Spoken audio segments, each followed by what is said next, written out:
Student, very good morning. I am Arun Kumar Swami, lecturer, Government Polytechnic College, Bikaner. I am teaching you utilization of electrical engineering EE 302 in regular class teaching. So, in my previous lecture, we have started the topic electrical heating. In this electrical heating chapter, we have started the advantage of electrical heating. In that topic, we have studied how the electrical heating is advantageous over the other conventional methods of heating. Why we prefer the electrical heating over other conventional method of heating. So that we have discussed in our previous lecture. Now today we will study the classification of electrical heating, how we classify the various methods of electrical heating. So in this topic of classification of electrical heating, we have classified the electrical heating in the following way. The tree of classification of electrical heating has been stated in this diagram. So today we will discuss about the classification of electrical heating. We primarily classify the electrical heating in two ways, as power frequency heating and high frequency heating. As far as the power frequency heating is concerned, power frequency heating means the frequency of alternating current power supply remains 50 Hz, which is the usual frequency of domestical electrical supply. In high frequency heating, the frequency of alternating supply we kept several kilohertz. Instead of 50 hertz, we keep the frequency of AC supply as several kilohertz. Further, the power frequency heating is further classified as resistance heating and arc heating. Similarly, the high frequency heating has been also classified as induction heating, dielectric heating and infrared heating. So first of all, we will study about the power frequency heating. So in power frequency heating, first we take the resistance heating. In resistance heating, an alternating current is supplied through a conductor, which is preferably low resistive element. Due to the flow of current in low resistance, power losses take place in terms of I square R losses. These power losses appear in the conductor in terms of heat. These power losses directly proportionate to the square of current and proportionate to the resistance value of that element.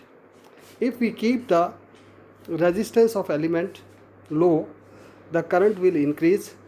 When the current increases, the power losses increases proportionate to the square of that current. If we increases the current 3 times, the power losses will increase 9 times. So to keep the heating value more and more, we have to keep the resistance of heating element as low as possible. This resistance heating is further classified as direct resistance heating and indirect resistance heating. In direct resistance heating, the charge itself behave like a low resistive heating element. When the current flow through the charge, which is a which works like a low resistive heating element, current flow through the charge.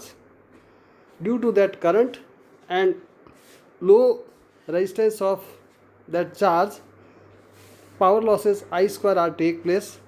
These power losses appear in terms of heat, and this will heat up the whole charge to perform the heating process of the object. So this is known as direct resistance heating. The indirect resistance heating, charge itself behave like a heating element. In indirect resistance heating, again the current passes through a low resistive heating element due to which the power losses take place.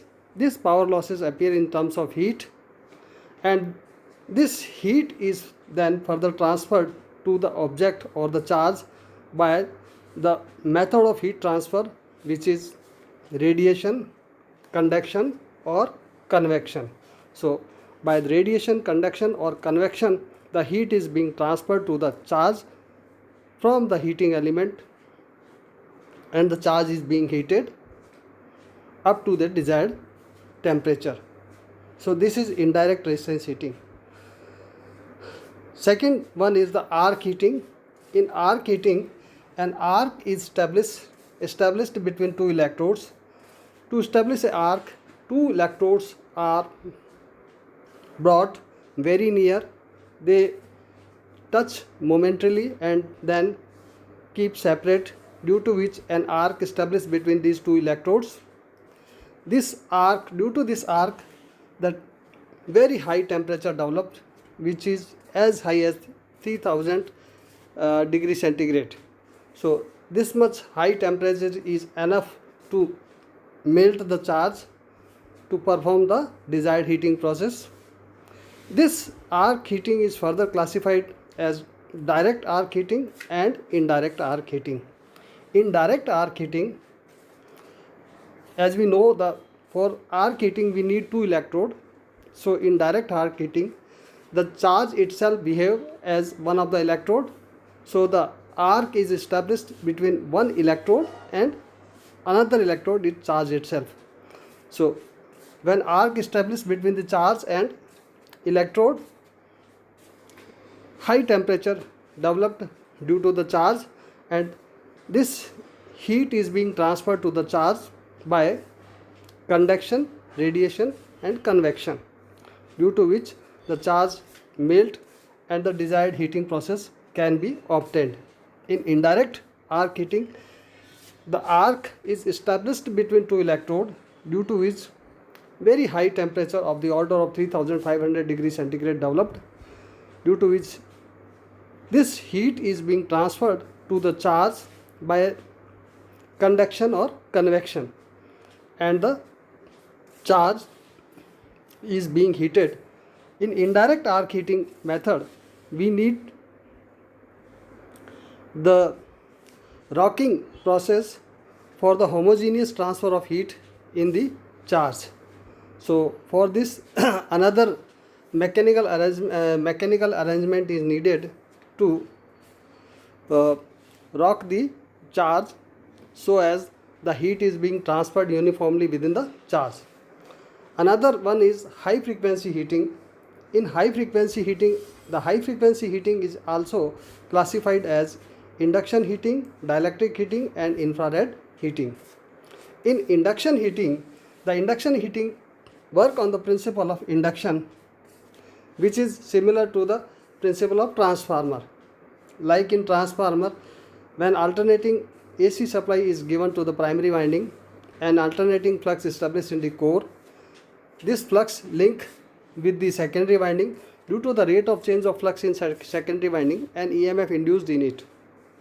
So in induction heating, the charge or the container work as a short circuited secondary winding when AC supply is given to the primary winding and EMF induced in a short circuited secondary, which is formed by the charge itself or by the container or crucible.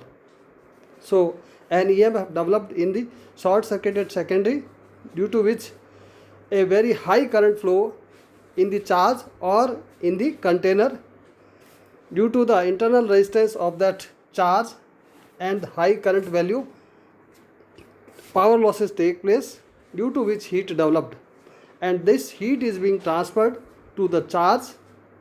In direct core type induction heating, the charge itself behave as a short circuited secondary and which is being heated up by the principle of induction, as we have stated. So this is known as direct core type induction heating. In indirect core type induction heating, the flux developed the EMF induced in the short circuited secondary, which is nothing but the inner layer of crucible or container in which charge is being kept. That inner layer of crucible or container is being heated, and that heat is being transferred to the charge by conduction, radiation or convection to the charge. Another method is dielectric heating. In dielectric heating, dielectric heating process, the non-conducting material is being heated by the dielectric heating process. In this, the two layer of dielectric AC supply is applied to the two layer of dielectric material, due to which dielectric losses take place. Due to this dielectric losses, heat developed within the material itself, due to which the dielectric material is being heated homogeneously. The beauty of this dielectric heating is that the heat is developed within the charge itself, which is a non-conducting material. If we heated up this non-conducting material by conventional method, this may burn out. The homogeneous heating is not possible by the other conventional method of heating. So the dielectric heating method is being used for heating the non-conducting material very nicely. So this is the classification of electrical heating. Thank you very much.